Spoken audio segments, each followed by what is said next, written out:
Bismillahirrahmanirrahim. Autism spectrum disorder, a very challenging disorder. Today we'll discuss about autism spectrum disorder and DSM-5 कि ये किस तरह से इसको एक्सप्लेन करता है. एट द सेम टाइम पिछले क्लिप के अंदर मैंने आपको एस्पर्जर्स, ADD, ADHD के बारे में बताया था. आई लाइक कि मैं इन तीनों के ये जो स्पेक्ट्रम बन रहा है इसके फीचर्स को, सिम्टम्स को भी आपके साथ इंशाल्लाह ताला उसमें शेयर करूँगा. DSM-5 में ऑटिज्म स्पेक्ट्रम डिसऑर्डर की तीन चीज़ें बेसिकली हाईलाइट की गई हैं. One is lack of socialisation. Lack of socialisation में एक रेंज मिलती है. हाई फंक्शनिंग से लो फंक्शनिंग की रेंज के अंदर अगर हम देखें तो ये वेरी कर रहा होता है. समटाइम्स इसमें सोशल अप्रोच एबनॉर्मल हमें मिलती है किसी बच्चे में. समटाइम्स टू वे कम्युनिकेशन जिसको हम कहते हैं, बैक एंड फोर्थ कम्युनिकेशन जो है, कन्वर्सेशन, वो नहीं होती है. समटाइम्स लैक ऑफ शेयरिंग हमें मिलती है कि शेयर नहीं कर पाते हैं अपने इंटरेस्ट, इमोशंस दूसरों के साथ. समटाइम्स हम देखते हैं कि वो रिस्पॉन्ड नहीं कर पाते हैं सोशल इंटरेक्शंस को दूसरों के साथ. तो सोशलाइजेशन वन वे और दी अदर इफेक्ट होती है. माइल्ड से सुयर कैटेगरी में अगर हम देखें इसको, ऑटिज़म को, या लेवल 1 से लेके लेवल 3 तक में देखें तो ये हमें माइल्ड से लेके सुयर फीचर्स तक हमें ले चली जाती है, मिलती है. दूसरी चीज़ इंपॉर्टेंट जो इसमें हमें अफेक्टेड होती है, दैट इज़ कम्युनिकेशन. कम्युनिकेशन में भी अगेन माइल्ड से सुयर या लेवल 1 से 3 की तरफ जब हम देखते हैं तो समटाइम्स वर्बल और नॉन वर्बल कम्युनिकेशन अफेक्टेड हमें मिलता है. समटाइम्स कम्युनिकेशन वर्बल तो है लेकिन आई कांटेक्ट या बॉडी लैंग्वेज जो है वो उस अंदाज से नहीं है. समटाइम्स उसमें आई कांटेक्ट भी है, उसमें वर्बल कम्युनिकेशन भी है, लेकिन एक अंडरस्टैंडिंग नहीं है कि क्या कहा जा रहा है. उसकी प्रोसेसिंग उस अंदाज से ब्रेन नहीं कर पाता है. समटाइम्स फेशियल अंडरस्टैंडिंग भी होगी तो फेशियल एक्सप्रेशंस या हमारे नॉन वर्बल कम्युनिकेशन के एरियाज़ जो हैं वो हमें नहीं मिल पाते हैं उन बच्चों में. एक टिपिकल डेवलपमेंट के बच्चे के साथ कंपैरिजन में अगर हम देखते हैं तो लैक ऑफ सोशलाइजेशन में भी एक हमें रेंज मिल रही है. लैक ऑफ कम्युनिकेशन में भी हमें एक रेंज मिल रही है, लो से हाई की तरफ.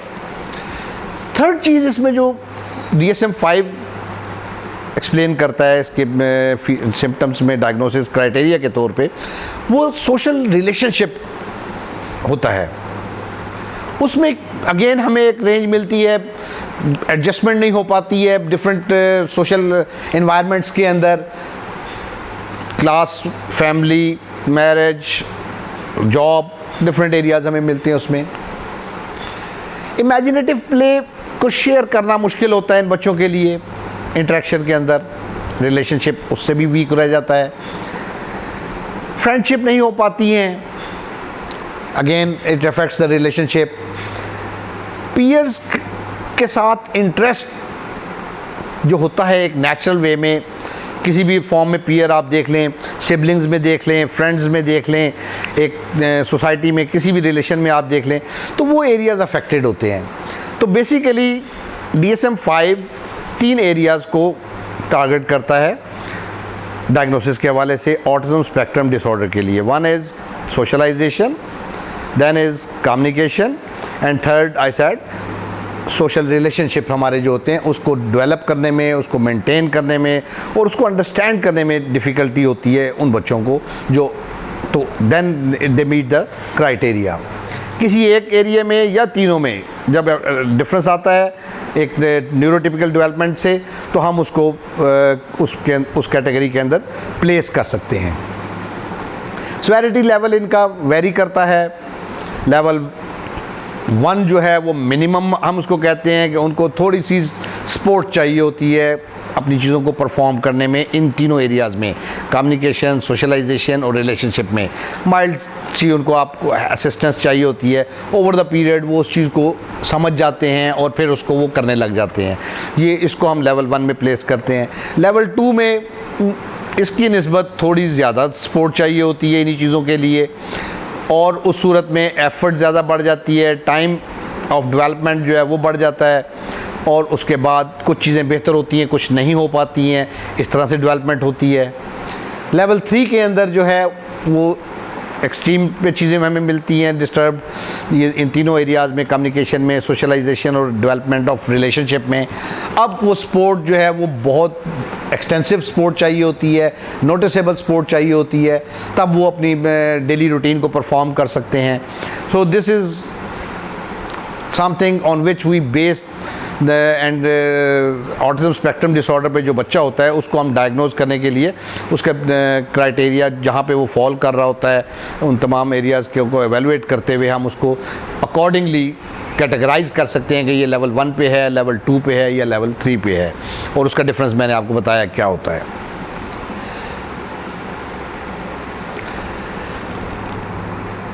Now I like to discuss the way I see Asperger's, ADD, ADHD and autism spectrum disorder, जो DSM-5 ने जिस अंदाज से अलग अलग किए हैं। With my experience and observation and definitely a process of evaluation, I find certain things common in all. Asperger's में भी हैं, ADD में भी हैं, ADHD में भी हैं, autism में भी हैं। ये चंद मेन सिम्टम्स मैं कह सकता हूँ कि वो हैं जो इस सारे एरियाज़ में हमें मिलते हैं। In addition to these main symptoms features, कुछ फीचर्स और हमें एक लंबी लिस्ट मिलती है, उसमें से चंद होंगे, किसी में चंद नहीं होंगे। So let's discuss those in detail कि वो कौन से फीचर्स हैं, सिम्टम्स हैं जो एस्पर्जर्स, ऑटिस्टिक, ADHD, ADD में लाइकली है मिलना उनका।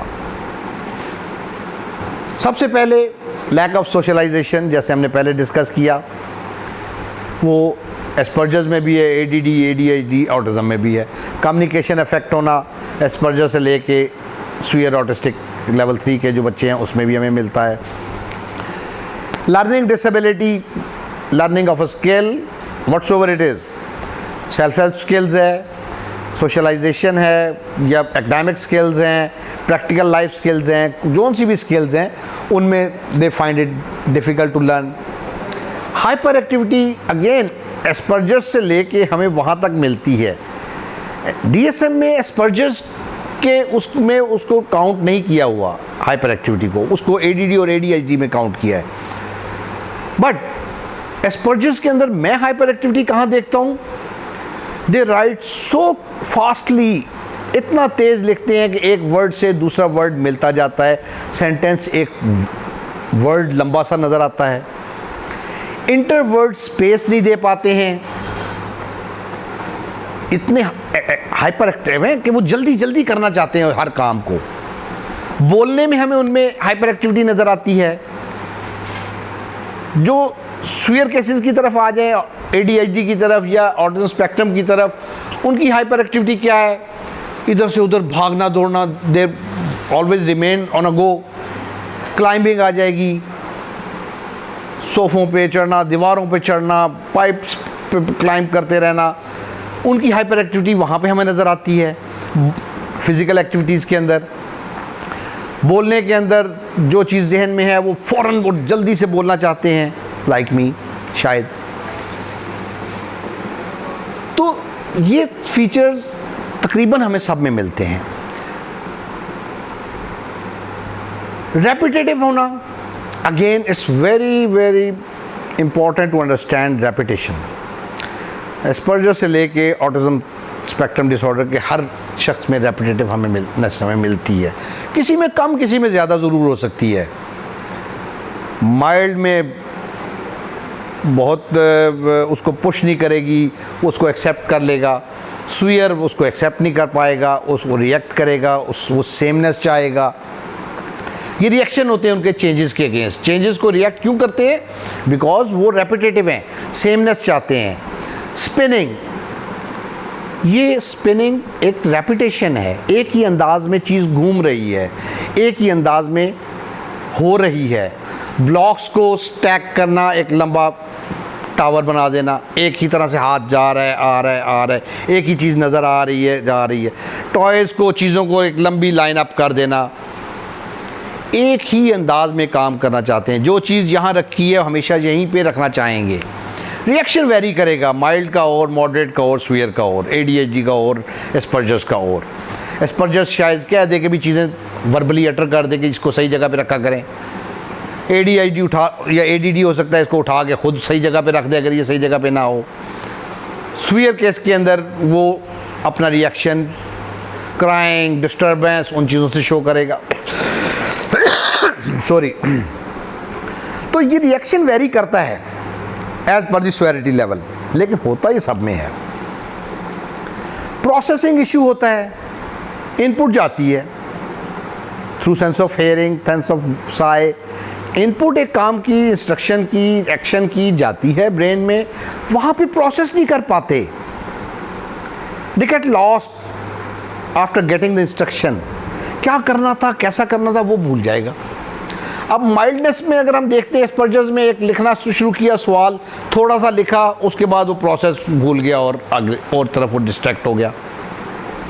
या दो प्रोसेसेस इन कॉन्टिन्यूटी करने थे, 3 सीक्वेंस में करने थे, एक कर लिया, दूसरा तीसरा स्किप हो गया, प्रोसेस नहीं कर पाए। So they have a processing issue. स्वीयर के अंदर आते हैं, आप उसको सिंपल इंस्ट्रक्शन देते हैं, give me this, point this, sit down, come here, वो उसको प्रोसेस नहीं कर पाता। आवाज़ जाती है लेकिन वो प्रोसेस नहीं कर पाता। So they have a processing issue.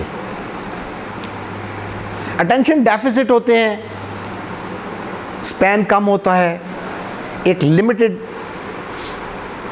Level तक अटेंशन दे सकते हैं, उससे ज़्यादा नहीं दे सकते। एस्पर्जर्स बहुत ज़्यादा देर तक भी दे लेंगे, लेकिन अगेन न्यूरोटिपिकल से कम होगी। ADHD निस्बतन ज़्यादा देगा, निस्बतन कम देगा। ऑटिज़म स्पेक्ट्रम पे और कम हो जाएगी, एक लम्हे के लिए देगा, फिर छोड़, अटेंशन डिस्ट्रैक्ट हो जाएगा, अपने फेज़ में चला जाएगा, लॉस्ट हो जाएगा। Reaction to changes and sameness मैंने ऑलरेडी एक्सप्लेन किया आपको। अच्छा, ये जो, if you can focus the slide, ये जो हाईलाइटेड हैं, lack of socialisation, lack of communication, learning disability, hyper activity, repetitiveness, processing issues, attention deficiency, ये हमें तकरीबन सब में मिलते हैं। जो इसके आगे वाले जो फीचर्स अभी हम डिस्कस करेंगे वो किसी में ज़रूरी नहीं कि सब में हो, किसी में से चंद एक होंगे, किसी में नहीं होंगे। अब वो पहले वाले जो 7 हमने पॉइंट किए, वो अगर हैं और इनमें से 7 कुछ हैं, तो शायद हमारा लिंकेज स्ट्रॉन्ग होता जाए टुवर्ड्स डायग्नोसिस।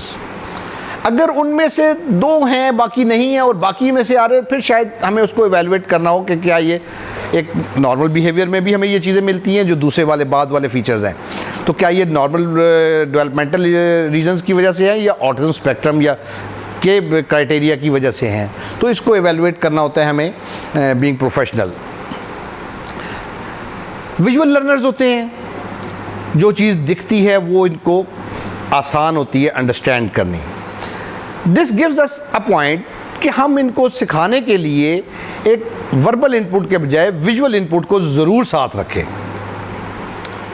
तब वो ये ज़्यादा बेहतर सीखेंगे।